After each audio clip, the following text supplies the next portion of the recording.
बात करते हैं रेमंड और Godrej consumer product limited deal की।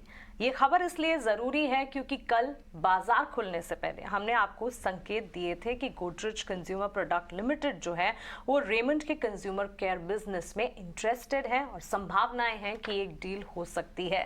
ये खबर की पुष्टि 3:30 बजे बाजार बंद होने के बाद होती हुई दिखी। तो ईटी नाउ स्वदेश ने खबर आप तक पहुंचाई और वो खबर जो है उस पर मोहर लगती हुई दिखी।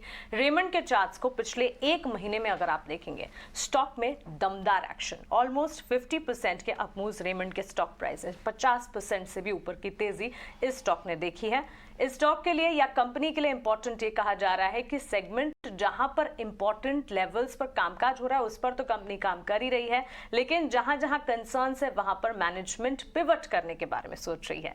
ये डील जो है वो मई तक पूरी होती दिखेगी, लेकिन डील से जुड़ी सारी की सारी डिटेल्स हमारी सहयोगी विनी हमारे लिए लेकर आई है। उनसे समझते हैं, उसके बाद एक टेक्निकल चार्ट चेक भी हमारे एक्सपर्ट से लेंगे।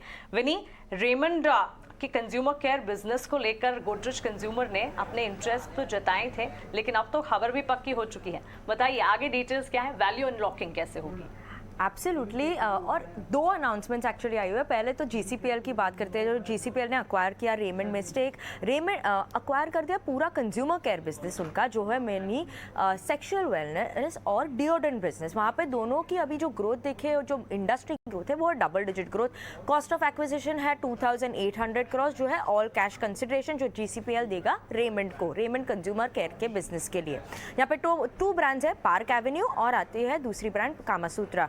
और मैंने यहाँ पे जो एक्विजिशन की प्राइसिंग देखे वो कैसे हो रही है कि around 4 times that of FY23 sales है जो रेमंड कंज्यूमर केयर बिजनेस भी, उस वैल्यूएशन पे 4 टाइम्स की वैल्यूएशन पे sales price to sales valuation पे ये डील हुई है ना। उसके अलावा बात करते हैं जो रेमंड का दूसरा अनाउंसमेंट क्या आया था। दूसरा अनाउंसमेंट था कि वो डीमर्ज करने वाले अपने लाइफस्टाइल बिजनेस को। लाइफस्टाइल बिजनेस में क्या आता है, रेमंड लिमिटेड में आता था ब्रांडेड टेक्सटाइल, ब्रांडेड अपैरल और कॉटन शर्ट्स बिजनेस। अभी वो शिफ्ट हो जाएगा और वो आ जाएगा रेमंड लाइफस्टाइल, जो है Raymond consumer care business care limited company, वो लिस्ट हो जाएगी। अभी ये लाइफस्टाइल बिजनेस भी पूरा लिस्ट हो जाएगा। और कंपनी ने ये भी बताया कि ये जो 2800 करोड़ वो रिसीव कर रहे हैं गोदरेज कंज्यूमर केयर से, वो पहले तो अपनी डेट पे कर लेंगे। बुक्स में अगर उनकी डेट देखे तो अराउंड 900 करोड़ की उनकी डेट थी 2022 दिसंबर 2022 तक कंसोलिडेटेड नेट डेट थी अराउंड 932 करोड़ की।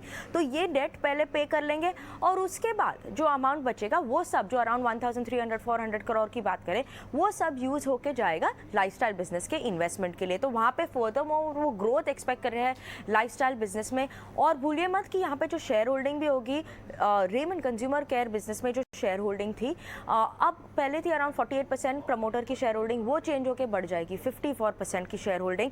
और ऑल्सो है कि यहाँ पे पूरा इन्वेस्टमेंट लगेगा तो ये बिजनेस भी ज़्यादा फटाफट से ग्रो होगा। और ईच शेयर होल्डर जो रेमंड लिमिटेड के शेयर होल्डर्स हैं, 4 शेयर्स ऑफ RCCL उनको मिलेंगे for every 5 shares held.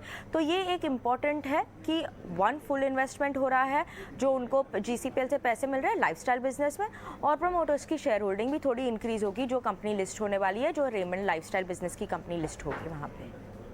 Alright विनी, ये सारी डिटेल्स ब्रेक डाउन करके समझाने के लिए हमारे व्यूअर्स को बहुत बहुत शुक्रिया आपका। अब चलिए इस पर एक एनालिटिक व्यू एक्सपर्ट्स का भी ले लेते हैं। हिमांशु नायर हैं सिस्टमैटिक से हमारे साथ। हिमांशु, मॉर्निंग। रेमंड्स का फोकस आज से नहीं पिछले कई क्वार्टर से था डेट फ्री होने का, और ये अटेम्प्ट्स भी इसीलिए किए जा रहे हैं। लेकिन अभी जिस तरह से शेयर होल्डिंग पैटर्न्स चेंज होंगे शेयर होल्डर्स के लिए, इस पूरी नए स्ट्रक्चर से कैसे वैल्यू अनलॉकिंग होगी? जी गुड मॉर्निंग।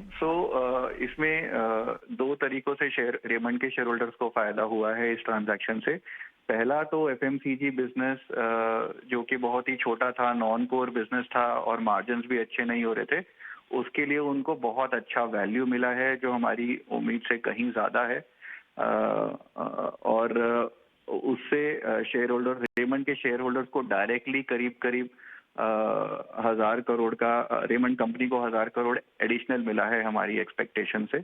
एक तो वो हो गया, और दूसरा अभी इन्वेस्टर्स के पास ऑप्शन होगा कि वो चाहें तो केवल अपैरल रिलेटेड बिजनेसेस में इन्वेस्ट कर सकते हैं और चाहें तो रियल एस्टेट और इंजीनियरिंग बिजनेस में इन्वेस्ट कर सकते हैं। तो उनके पास दोनों ऑप्शन भी रहेंगे।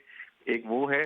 तीसरा, प्रमोटर ने इतना कॉन्फिडेंस दिखाया है कि वो कोई भी कैश घर नहीं ले जा रहे हैं, वो पूरा का पूरा बिजनेस में री इन्वेस्ट कर रहे हैं, अपना स्टेक बढ़ा रहे हैं और अपना स्टेक इन बढ़े हुए वैल्यूएशंस पे बढ़ा रहे हैं। तो ये उनका कॉन्फिडेंस दर्शाता है अपैरल बिजनेस के प्रोस्पेक्ट्स को लेकर। और कंपनी अभी डेट फ्री हो जाएगी एक शॉट में, कंपनी अभी और फोकस्ड हो जाएगी। तो इन कारणों की वजह से और री रेटिंग भी होना चाहिए अपैरल बिजनेस में मेरे हिसाब से।